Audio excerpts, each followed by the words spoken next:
We talked lately about watch YouTubers and how their tastes are changing your tastes. And one friend of this channel made an amazing comment that I want to share with you guys.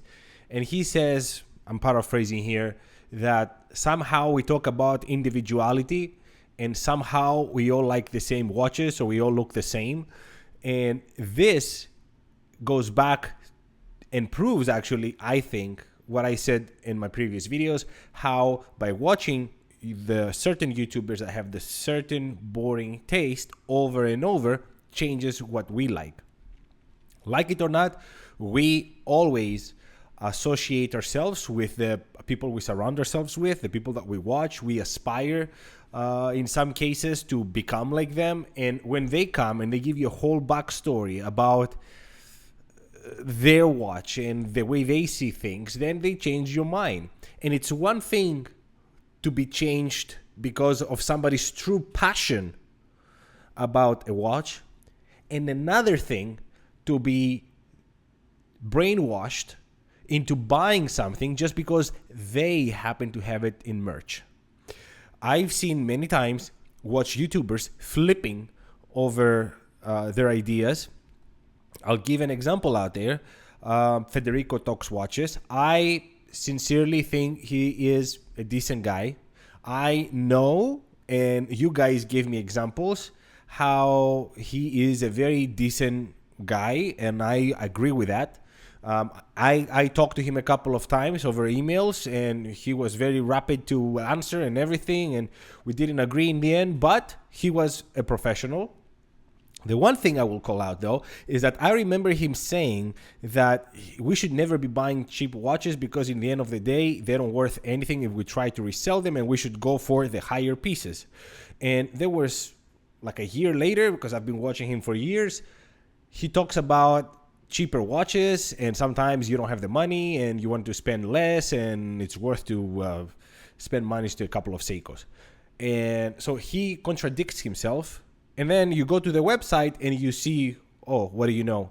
Seikos and cheaper watches. So, and I've seen that all over. Some watches, some watch YouTubers will tell you that this specific, I don't know, I will call by, just for an example, a Rolex Explorer 1 black dial is a strap monster. Yes, that's true. But I ask you, how many times did you buy a strap with the intention of making it a strap monster, right? Putting it into your strap monster watch, but then you end up always going back to the bracelet, and that was a very brief time where you use that strap. I own so many straps that I'm not using because in the end of the day, I go back to, and I wear a watch, breaking the traditions here, and in the end of the day, I go back and I put the bracelet on and I forget about the straps. I have tons of straps in a backpack because I don't know where to put them.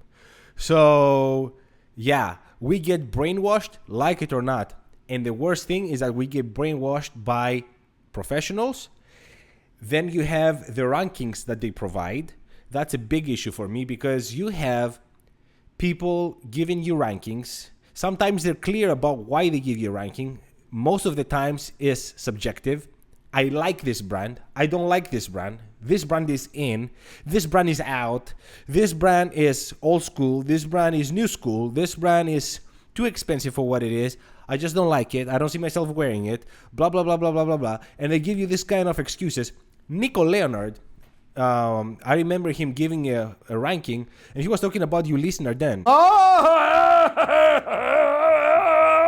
I have a story to tell. Ulysses Nardin are disrespectful idiots. Next to that, they created this freak, right? It's called the Ulysses Nardin freak. They created this years ago. Looks absolutely horrible. Hublot could have made it. So we were at Watches and Wonders. The only thing they can talk about at Ulysses Nardin is the freak. I have never heard anyone that have bought a freak. You invite someone and you ignore them. That's not how you treat people, mate. For that and your freak, I will put you in the Hublot category. You're dog shit. And he was crapping the hell out of it, saying that Ulysses Nardin, and you know why? At least he was honest. I'll give him that. He said that they invited me to an event. So I was trying to connect with them after they invited me. And then in the end, they never came back. So I never went to that event.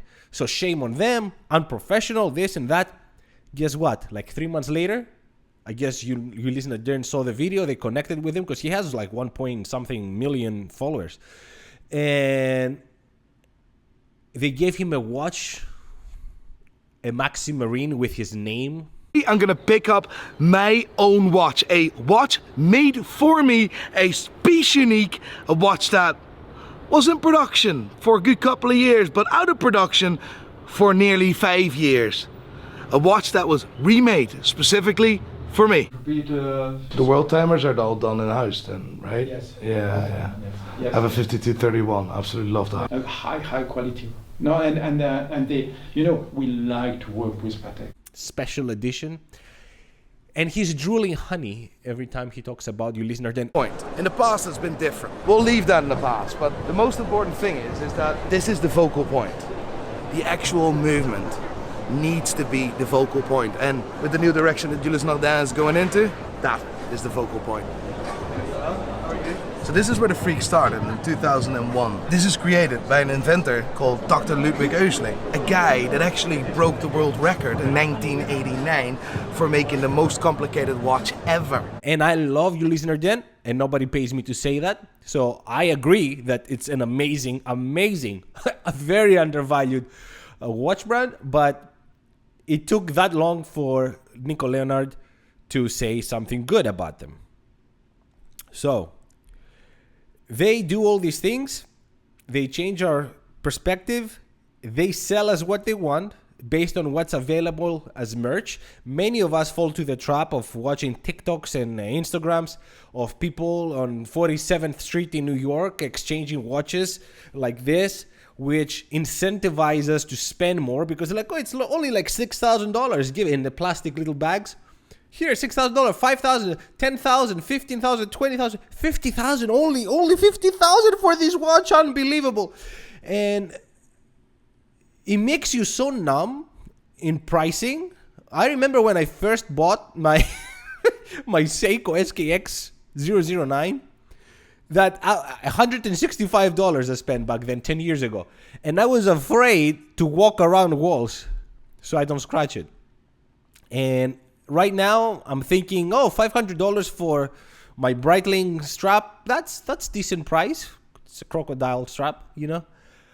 So we have become so numb by watching all these people, and it takes also the fun away the more you watch because you start seeing the merch side of things and how they exchange watches like nothing, like it's stocks. And I think it's important to keep the fun.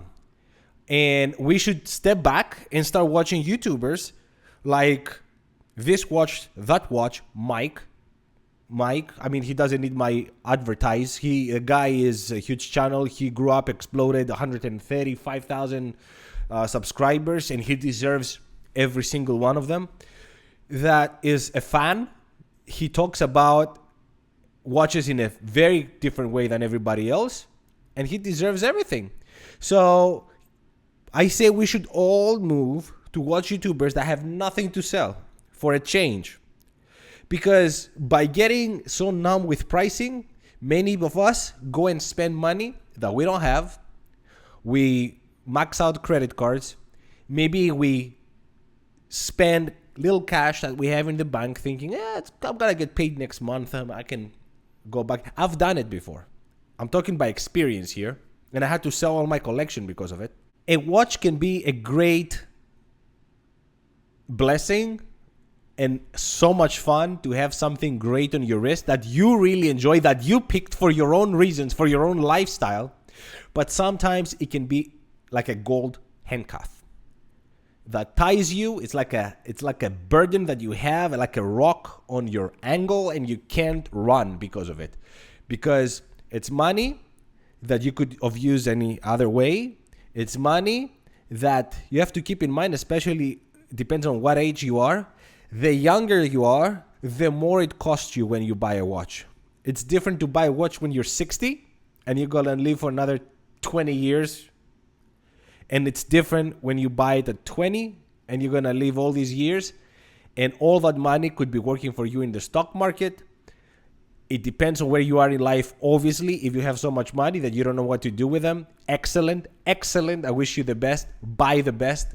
Absolutely. But if you're not there, try to control yourself. And by trying to control yourself, start with what you're watching. That's all for today, guys. Let me know what you think. Let me know what you think about promotions like what you see on YouTube.